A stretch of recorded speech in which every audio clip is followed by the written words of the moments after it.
Hey yo, thanks for tuning in to Celeb Source. It's the backup channel backing Celeb up and bringing you all the breaking news.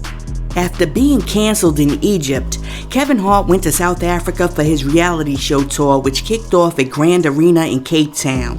During a press event in Johannesburg, Kevin expressed his gratitude for the love that he received while he was in South Africa, and he also discussed how his experience in Africa was much different than he expected, especially since westernized media continuously portrays Africa as an underdeveloped third world savage nation.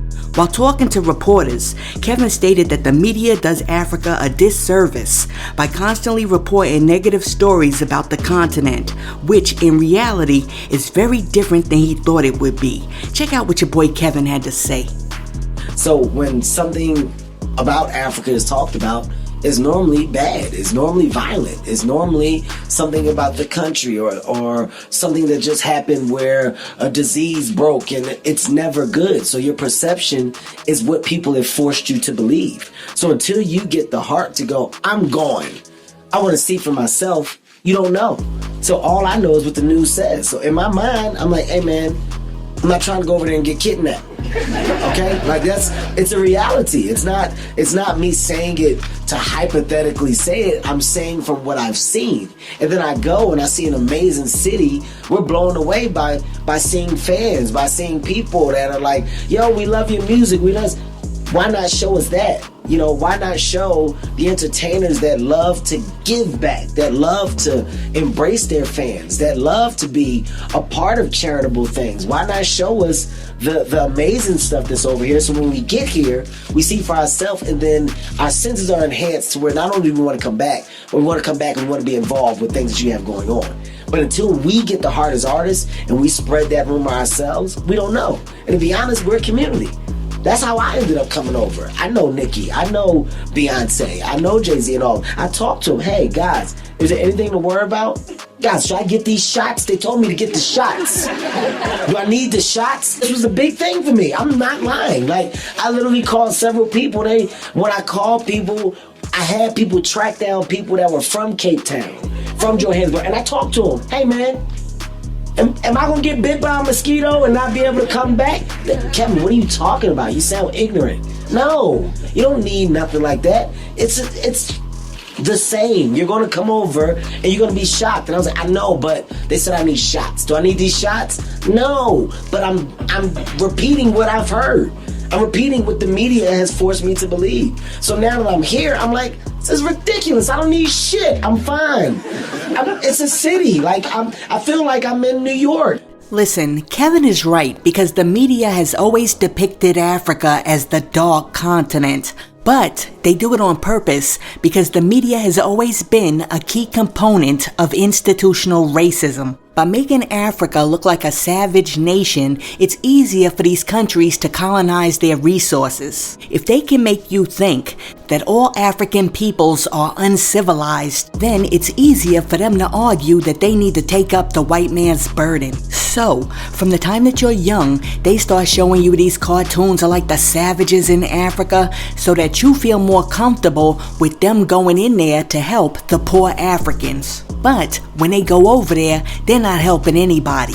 What they do is they go in there and they steal all the resources, and then after they have depleted all of the resources that the Africans could use to build their own nation, they turn around and they offer the Africans high interest loans from the International Monetary Fund and the World Bank. And then they put the country deeper and deeper in debt. And then they want to turn around and be like, why can't Africa become a first world nation?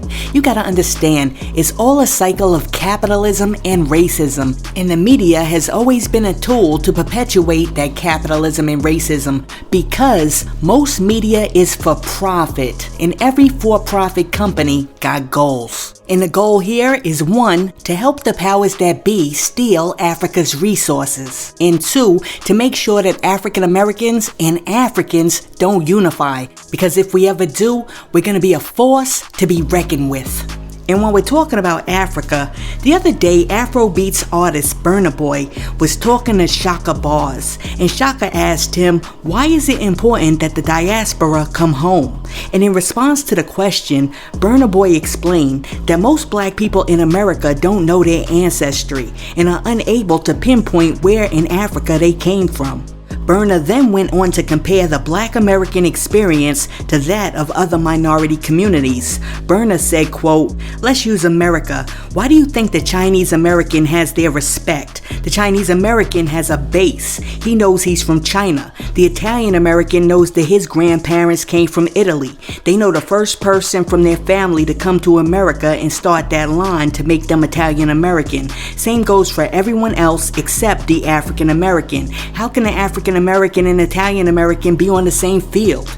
End quote. Well, after your boy Burna Boy made that comment, a whole bunch of people started coming for him online because apparently a whole lot of African Americans don't want to be associated with Africa. For example, one person said, quote, we know exactly who we are and where we come from. There's no confusion there at all. It's Africans who keep trying to transform us into Africans that have a problem understanding identity.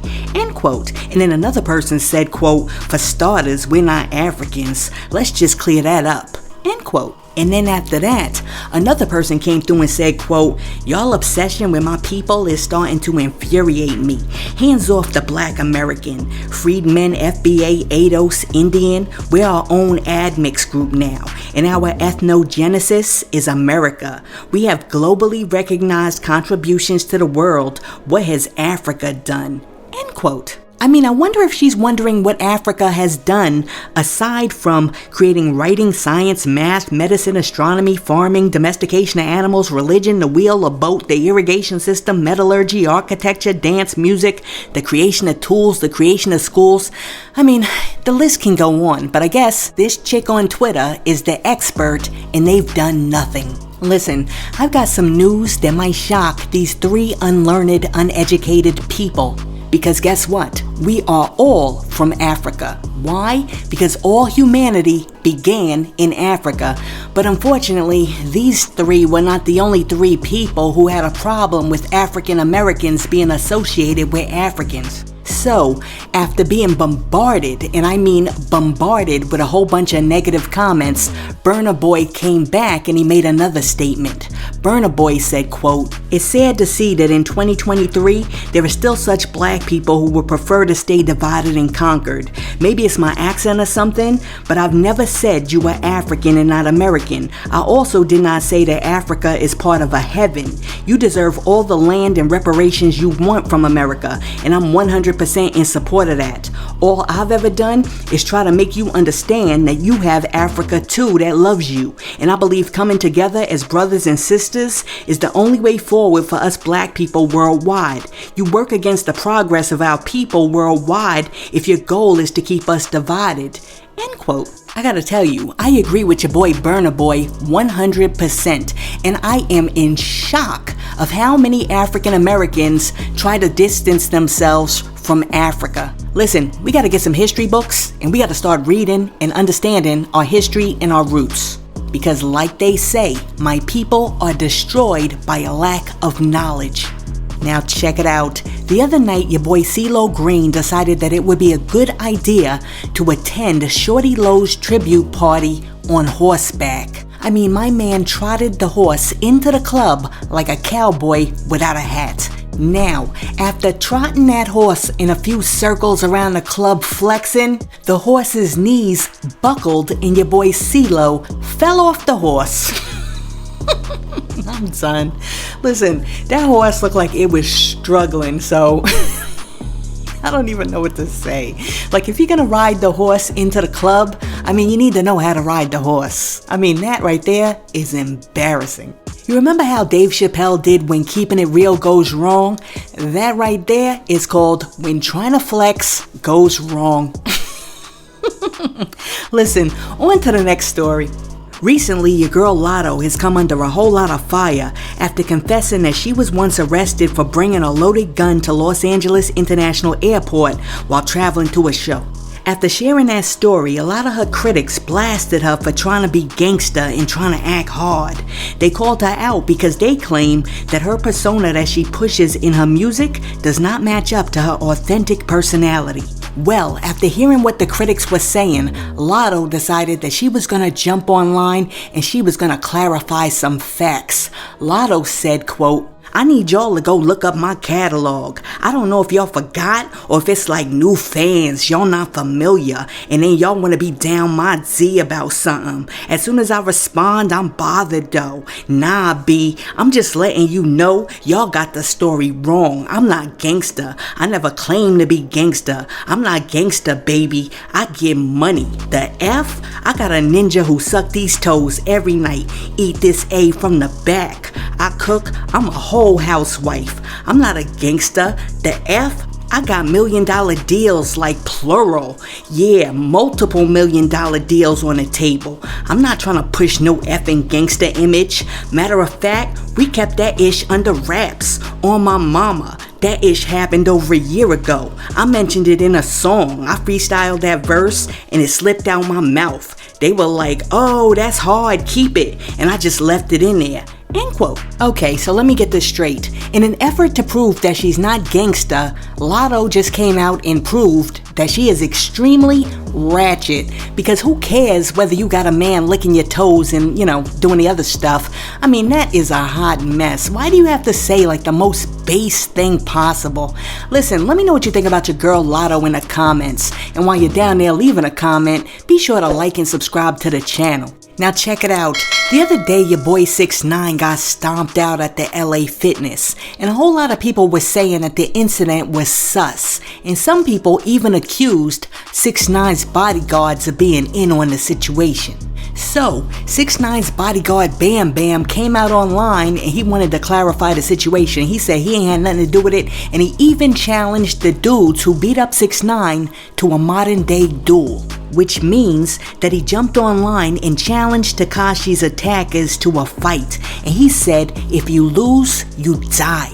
Bam Bam said, quote, "First of all, thanks for the free promo. I need it. But second, the whole city know how I move, ninja. If any of my guys put hands on somebody, they ain't gonna move, let alone go F4Bs, all vixens like 6ix9ine just did. Last person disrespected ended up falling asleep in his own piss. These ninjas with some pillow fists ain't even that worried about. My ex-wife will whoop they A. Week A clowns, week A punches. They won't claim it though. Me and Bullet Guzman spoke. He say it ain't him. Watch the video and it ain't him. And I don't beat people up in LA Fitness. We do it for real at Ghost Shed. So these guys in the video, 3 and 4 counting the camera guy, 4 verse 1. Y'all weak ABs against me. You win, I pay you $10,000. And if you lose, you die. There will be no ref. Claim it gangsters." End quote. Listen, I don't know about you guys out there, but me, I usually want my bodyguard to protect my body before I get jumped. I don't need them jumping on the internet and talking all the crap afterwards. And I mean, what do you mean you don't fight in LA Fitness? You fight wherever I'm getting jumped. If I'm paying you a check to protect me, you protect me wherever I'm getting beat up.